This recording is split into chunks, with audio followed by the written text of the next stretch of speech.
Bună, dragii mei! Bine ați venit, bine ați revenit! Eu sunt Meme și, ca de obicei, vă reamintesc cât de minunați sunteți. Astăzi trecem printr-o citire generală, ca de obicei, la nivel de colectiv mental, să vedem ce mesaje noi ne mai apar, pentru că este important să vedeți voi, în primul rând, pentru voi, cum vă puteți ajuta și cum puteți înainta în demersurile pe care le întreprindeți zilnic. Citirea este atemporală, o puteți urmări astăzi, o puteți urmări mâine, o puteți urmări oricând. Mesajele tot funcționează și mesajele se aplică pentru toți la nivel general și colectiv. Să vedem la voi ce mesaje noi apar. Vor ieși și zodiile pentru cei care mă întreabă și îmi spun într-una, făceați pe zodii. Pentru mine, ca să fac o filmare pentru zodie dedicată, durează foarte mult timp. Pentru că studiez harta astrologică, pentru că mă uit la toate aspectele, pentru fiecare ascendent în parte, pe fiecare casă, etc. Adică este foarte mult de lucru și de studiat în spate, nu mă trezesc așa într-o zi și zic, hai, azi filmez zodia Rac. Nu. Și necesită timp. Timp pe care, iată, eu l-am la dispoziție destul de limitat. Nu știu alții cum fac. Nu am, din nou, timp să mă uit. Trăiesc aici, pe YouTube, nu știu cum fac, efectiv. Dar la mine așa este contextul.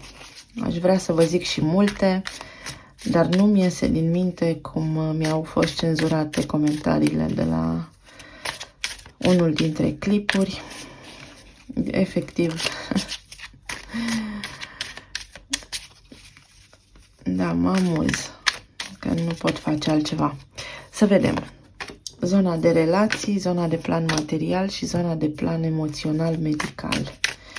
Pentru voi, dragii mei, pentru voi toți cei care căutați alinare, asta încercăm aici să facem, să producem un declic acolo la nivel de subconștient care să vă ajute să vă vindecați sufletul și care să vă aducă cunoaștere, pentru că informația vă vindecă. Ce ne spune oracolul?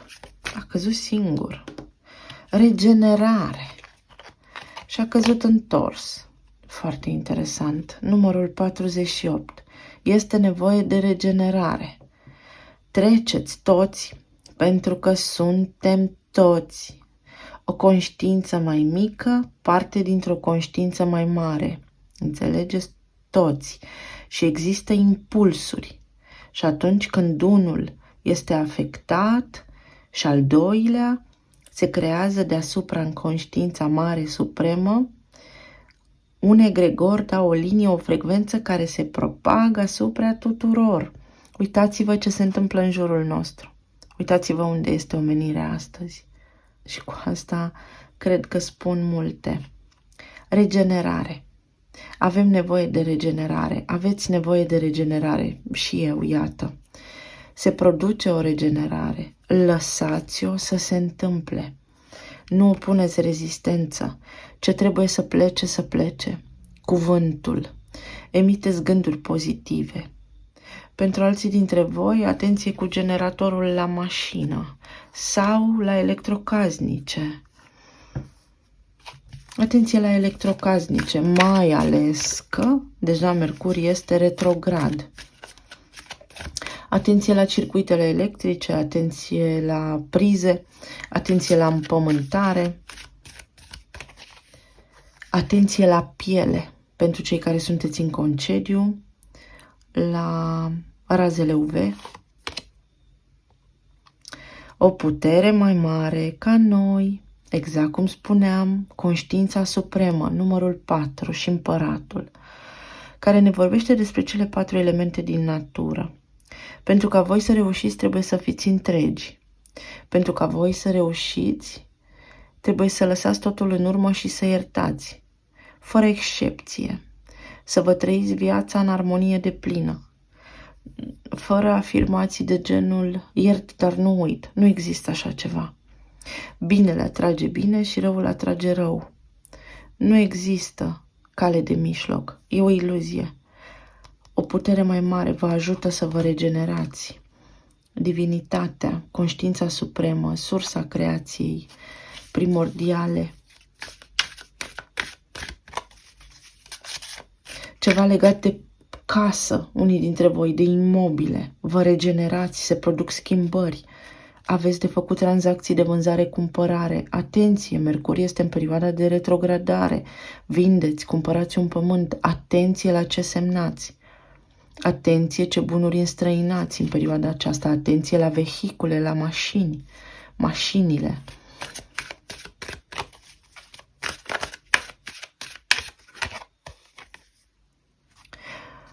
Insula Comorilor și numărul 9. O mică pauză, o perioadă de introspecție. Este o zi pentru introspecție. Nu contează cine v-a rănit, cine a înșelat, cine a zis și ce a zis. Astăzi este despre voi și puterea voastră de a vă regenera și de a o lua de la capăt. Eremitul, șiracul, Fecioara, șiracul. Interesant, o energie compatibilă. Apa și pământul. Deci sunteți în ultima etapă de regenerare. Este un moment bun de trezire. Da, a fost o călătorie grea. Broasca țestoasă și trăiește mult, mai mult ca noi, dar se mișcă și încet. Și e în pace și în armonie cu ritmul său.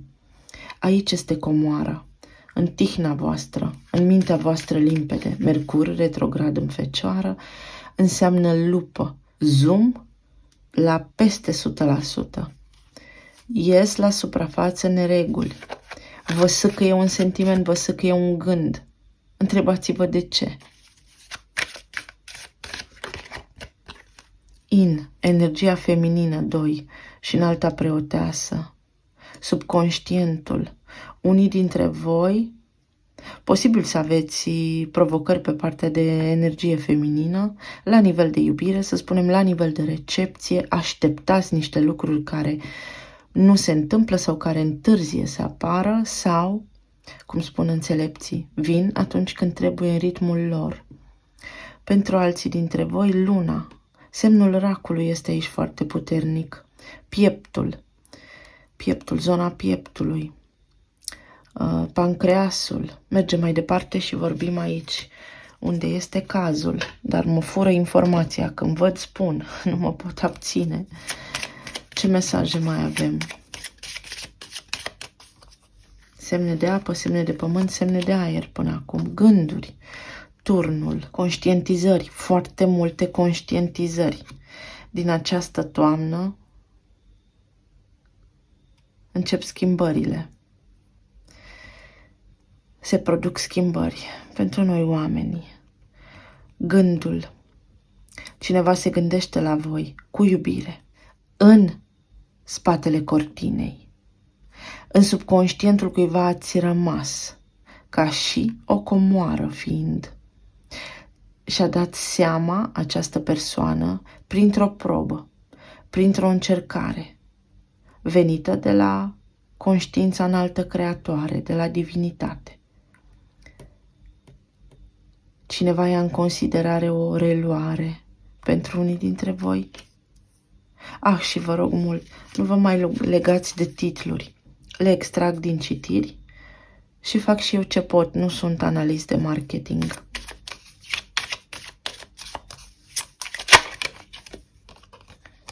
Comunitate.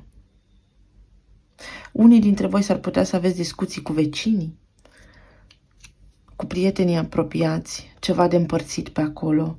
Este necesar să fiți înțelepți. Alții dintre voi vești, sunteți îngândurați, mai ales energia feminină din cuplu, voi doamnelor, pentru ideea de familie. Totul este orientat către trecut aici.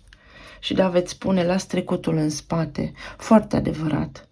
Dar neuroștiința ne arată că noi nu depășim traumele, că este mult de muncă acolo și că acele traume în subconștient ne toacă mărunt și trăim în funcție de mititeea aceea din creier care ne ghidează viața. Să vedem mai departe. Semne astrologice. Cine este îngândurat aici? Poate vă este gândul la mama. Poate ceva ce are legătură cu maternitatea. Aprilie. Berbecul, balanța. Taurul, scorpionul. Nodurile lunare, destinul. Ce aveți voi de trăit iese la suprafață. Toată această stare aici mocnește acolo pentru că acei cărbuni încă nu s-au stins, flacăra încă nu e stinsă. Unii dintre voi păstrați speranțe, alții dintre voi aici vă regenerați la nivel de identitate, porniți pe linii noi de destin. Vă schimbați viața cu totul, intrați în alte cercuri, vă puteți găsi o familie, atenție la gânduri. Am spus într-o citire anterioară, spuneau pe vremuri înțelepții, ai gunoi în cap, ai gunoi și afară. Gunoi în sensul de ai gândurile amestecate, ești confuz, ești plin de furie, aia primești. Ce mai avem aici? Axa identității și axa planului fizic și a planului eteric a misticismului. Ies secrete la suprafață. Sau cineva aici se teme să nu fie descoperit. De frică că nu se mai poate regenera situația. Veți afla niște lucruri care vă dau aripi. Adevărul. Ia, uite. Adevărul. Unii dintre voi, ce interesant, primiți niște vești, dar așa la modul ai auzit că, care vă bucură sufletul. Iar alții dintre voi evitați o confruntare sau o discuție. Alții dintre voi sunteți blocați. Alții dintre voi doriți adevărul și adevărul vă eliberează. Aici o persoană se gândește insistent la voi. Se gândește insistent la voi și la o discuție. O persoană care, iată, s-a înălțat. Este aproape de stadiul păsării Phoenix. Aici avem șoimul. O vibrație înaltă în cărțile de astăzi, să știți. Să vedem. Ce ne spui tu, Merlin? Ce ne spui tu? Știți că Merlin era la origine celt și celții erau atlanți. Merlin, Atlantul. Ce aduce pajul de bâte pentru cei singuri? Un doi de cupe. Un doi de cupe care a apărut întors. O potențială invitație în oraș, o potențială discuție cu cineva, dar o discuție pe care poate unii dintre voi ați început-o și nu e ce trebuie.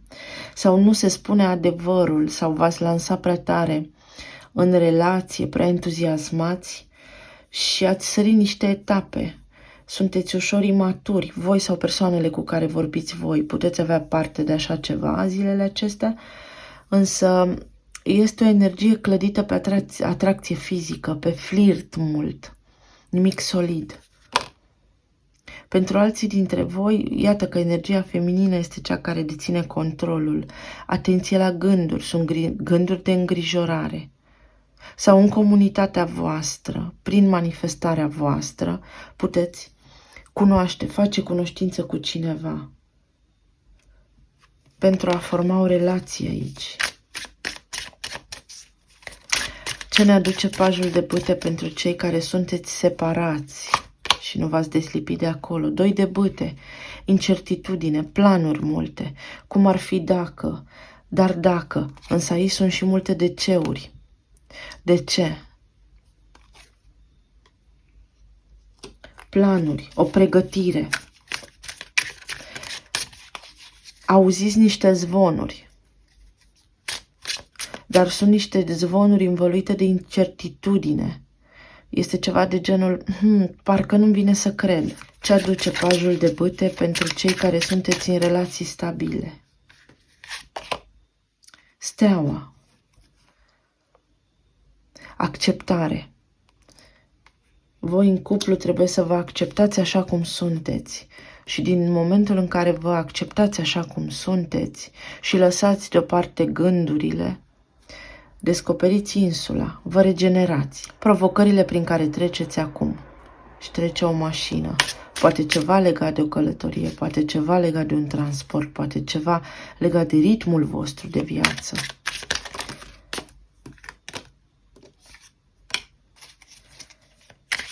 Ce aduce 10 de cupe pentru cei singuri. Regina de cupe. Iubire, potențiale declarații de iubire. Îndrăgostit, mă simt îndrăgostit.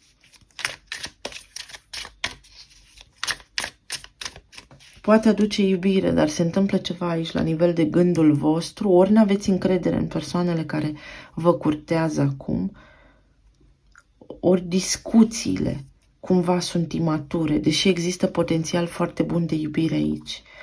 Pentru cei care sunteți în separare, 3 de bâte, planuri, gândurile persoanei la care vă gândiți voi acum, persoanei voastre de interes, sunt de regenerare pentru foarte mulți dintre voi. Și atenție, că acestea sunt predispoziții. Oricât de mult aș vrea eu, nu am capacitatea prin această transmisie să punctez detaliat și dedicat pentru fiecare dintre voi în parte. Dar mă întorc la ce am spus, suntem parte dintr-un întreg. Și totuși, potențialul acesta de manifestare există acolo, dar viața o faceți singuri. Acțiune. Aici 3 de bâte în setul clasic arată un om care așteaptă bărcile să vină, un răsărit de soare, o tranzacție încheiată cu bine, o reușită. Și aici omul acesta se îndreaptă către lumina sa, iar bâtele, lemnul sfânt, vă arată calea. Și aici avem un cerb, un prinț, o lumină. Vă îndreptați către lumină, vă îndreptați către reușită, vă îndreptați către vindecare pentru cei care sunteți separați și ale căror relații chiar nu se vor mai relua nici când.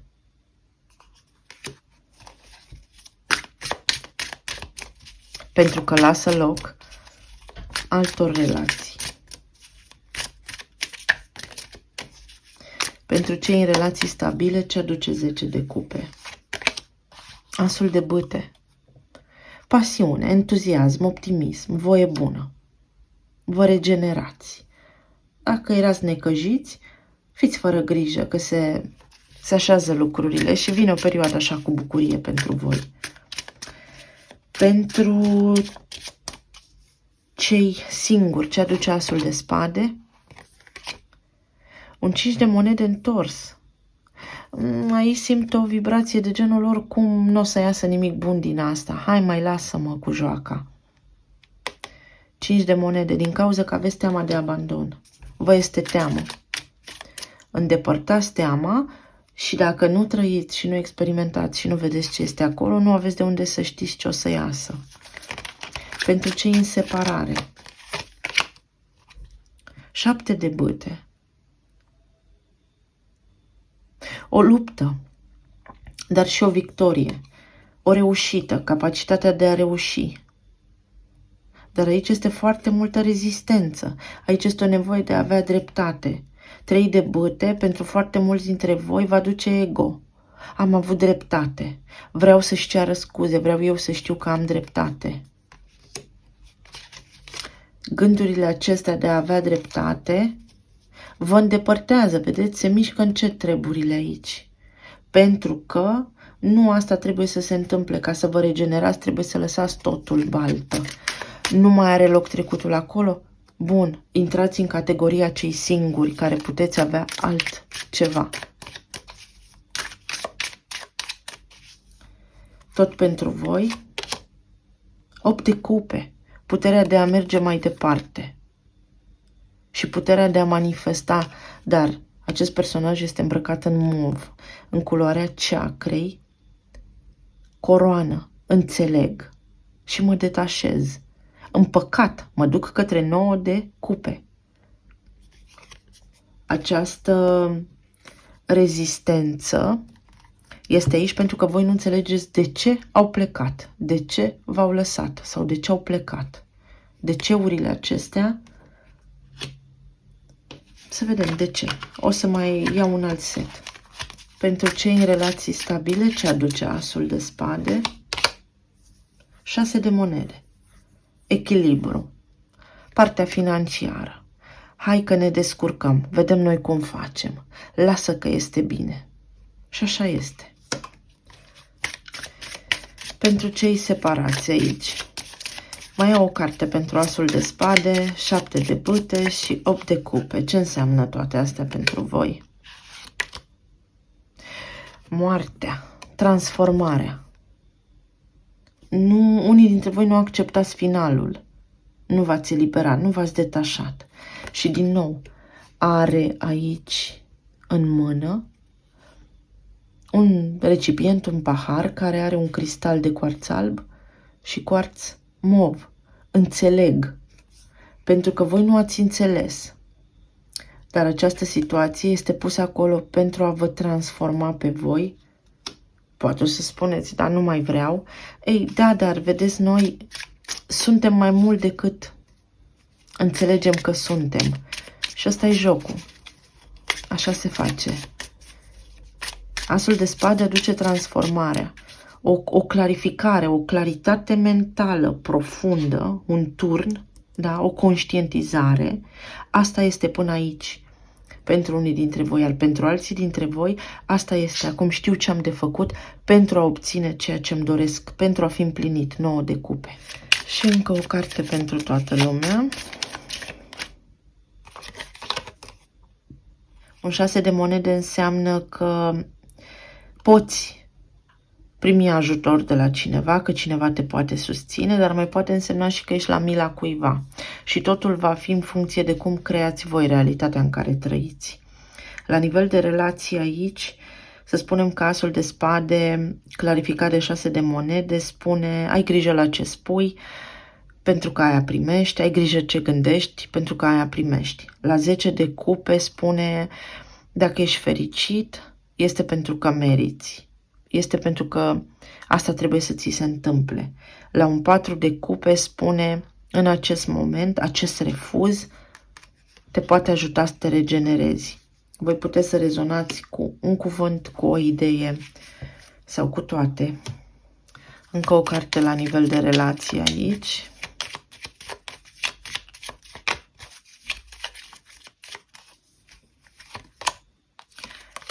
Casa, stabilitatea.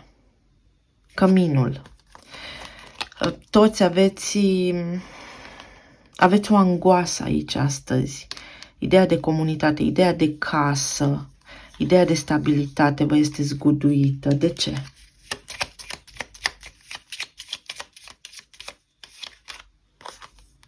E tristețe, gândurile, frecvențele joase. Dacă vă simțiți așa, nu este starea voastră. Când vă simțiți jos și picați, întrebați-vă, este starea mea? Este reală, venită din sufletul meu, din spiritul meu? Da sau nu? Și o să vedeți ce se întâmplă. Mai departe. La nivel de plan financiar, aici lucrurile sunt puțin mai bine, dar aveți și aici niște necazuri sau niște gânduri,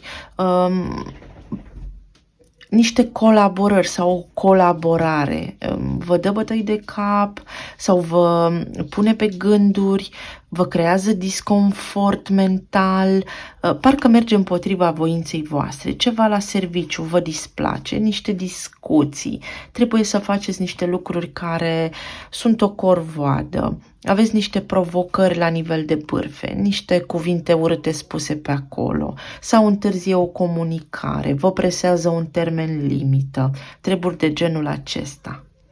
Pe alții dintre voi vă va bucura să știți un mesaj, un e-mail, o notificare, o înștiințare de la locul de muncă. Altora dintre voi vi se schimbă șeful. Pentru alții dintre voi întârzie o promovare. Ce înseamnă împăratul aici? Nebunul. uite că se rezolvă. Trebuie să aveți un pic mai multă încredere, iar pentru alții dintre voi, atenție că aveți de-a face cu un personaj foarte irațional. Așa este el. Parcă e pe o dungă pus. Deci nu e vina voastră. Dați-i pace, că se duce. Ce înseamnă 5 de spade aici? Luna, neclaritate.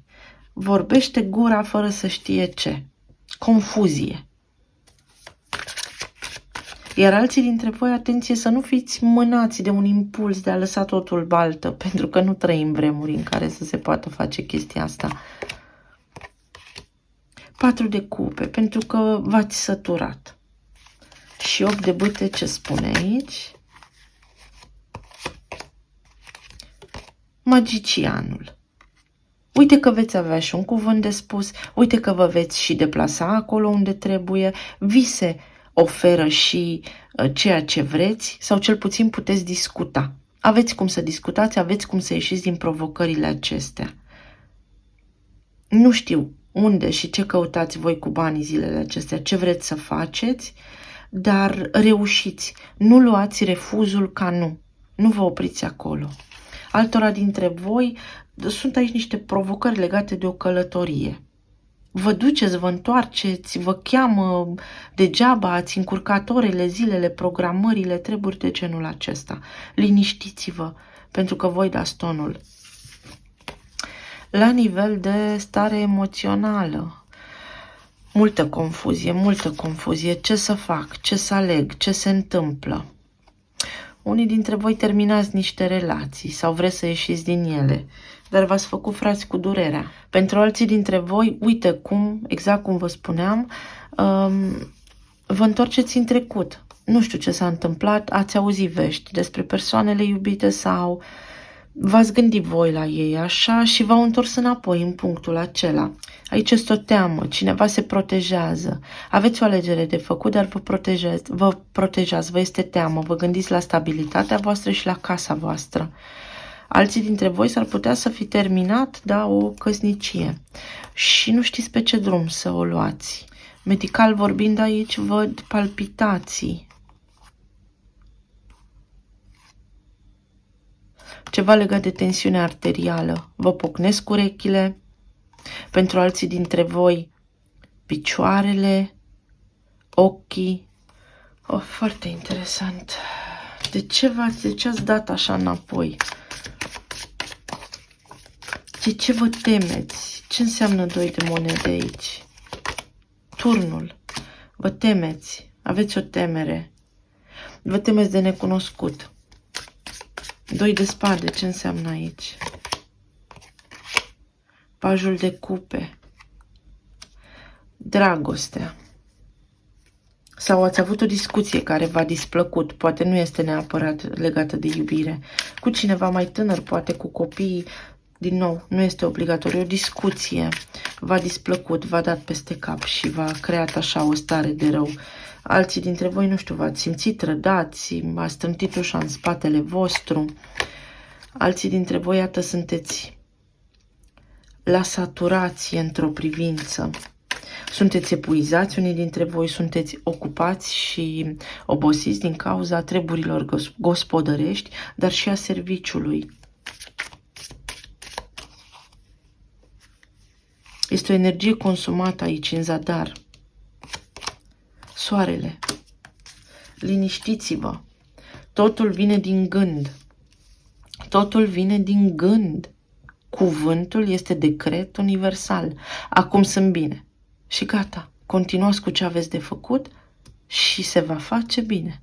Hai să mai iau aici la relații câte o carte și trecem la talismane. Pentru cei singuri, fă un efort. V-am spus vouă, vi se întâmplă acolo ceva, undeva, ori aveți vreo persoană care vă tot curtează și nu vă place, ori situația este un pic complicată, ceva nu vă displace acolo în tot cazul și faceți un efort, pentru că este rost de treabă serioasă. Pentru cei separați, o conversație ca de la suflet la suflet. Aici a fost înainte ceață, a fost un măr al discordiei, au fost certuri, dar și lucruri ascunse și cu cât ies mai repede la suprafață, adevărul, pentru că aveam și asul de spade, cu atât va aduce mai multă fericire. Unii dintre voi aflați niște lucruri care, dacă nici de data asta nu vă conving în ce aveți voi nevoie să vă convingeți, atunci înseamnă perpetuare de ciclu karmic. Iar pentru cei într-o relație,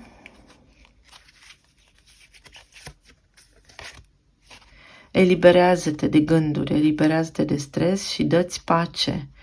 Ia-ți înapoi controlul, bucuria, voi ați avut asul de bâte, optimismul, gata cu cearta și cu stresul. Iar pentru cei separați aici, voi aveți potențial major să vă clarificați situația.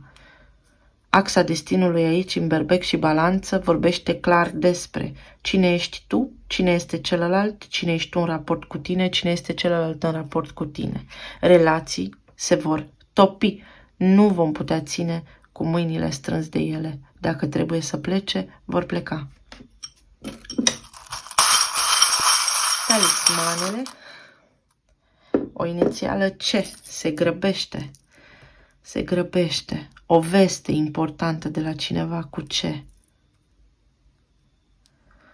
Cineva cu care sunteți conectați și în plan eteric, și în alte linii temporale, și în alte vieți, suflet pereche, iubire. Primiți o invitație în oraș, noroc, o șansă. Mamă, fiică, sau ideea de comunitate cu copiii, este aici. Aici cu copiii s-ar putea să aveți mici neplăceri, mici neînțelegeri, pentru că există diferența de generație. Lăsați lucrurile să fie așa cum sunt și iubiți-vă. Vara.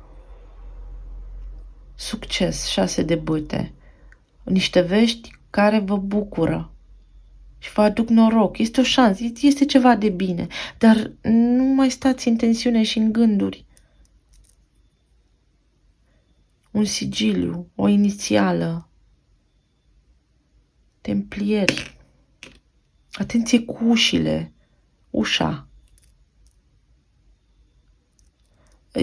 Pe unii dintre voi vă văd lângă niște clădiri mari, clădiri înalte. Înțeleg, din nou, chakra coroană, înțeleg. Taurul, uite-l, înțeleg viața, acum înțeleg. Venus, în perioada de retrogradare, se mai întâmplă lucruri. Apar oameni din trecut, sentimente, stări din trecut, locuri din trecut, pentru a fi rezolvate. Este ciclu de 8 ani. La nivel de rădăcinoasă, stomacul, microbiomul, la vitamine, la ochi, puterea. Aici sunt chestiuni legate de mașină. Mașina nu funcționează. S-a întâmplat ceva cu mașina. Vreau să vând mașina. Vreau să iau mașina. Ceva legat de niște mașini, de o deplasare, de o călătorie. Alții dintre voi primiți iute așa, din senin, niște vești care vă bucură, vă luminează ziua. Că avem și Scorpionul. Vedeți magia.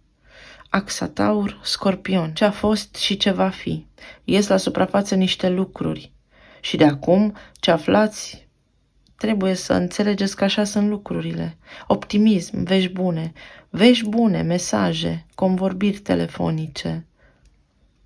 Avem ACC, aspirina, imunitatea. Imunitate, atenție la imunitate, la sistemul limfatic, atenție la colon iritabil, atenție la aerul condiționat sau la aerul, aer și foc, zodii de aer sunt aici. O comparație, încercați să nu faceți comparație, comparația este aici la nivel financiar sau disputele, provocările pe care le aveți. Drepturi de autor, unii aveți niște provocări cu drepturile de autor, bani proveniți din drepturile de autor sau din drepturi. Un măr, pectina, dinții, dantura, probleme pe partea stomatologică, se rezolvă, nu vă mai îngrijorați. Coroana, din nou, eu înțeleg, este o energie pentru foarte multă conștientizare. Eu știu că voi căutați mesaje simple, eu transmit ce sunt, cum văd. Fac o chestie concretă, realizați, aveți puterea să faceți ceva ce vă doriți. Chiar dacă, iată, voi nu credeți. Chiar dacă voi nu credeți. Și vărsătorul, Pluton vărsător, legat de identitatea voastră, legat de o nouă viață, aveți încredere că reușiți. Tuse, da, tusea. Atenție la cafeină, la cofeină, la glandele suprarenale, la insomnii. Cafeaua atacă glandele suprarenale și cel mai bine ca să faceți, să suprapuneți efectul cofeinei este pe stomacul gol, apă cu lămâie, pentru că lămâia alcalinizează apa și vă ajută e ca un duș intern. Deci sistemul endocrin este aici afectat și pancreasul inclusiv. Lipsa de putere, mă simt neputincios. Aveți încredere în voi. Mai multă și mai multă. Cât de multă se poate. Eu vă mulțumesc tare mult, dragii mei. Să fiți bine sănătoși. Sunteți minunați și apreciez și să știți că vă apreciez cu recunoștință pe toți, pe fiecare dintre voi. Să ne reauzim cu bine și data viitoare. Pa, pa!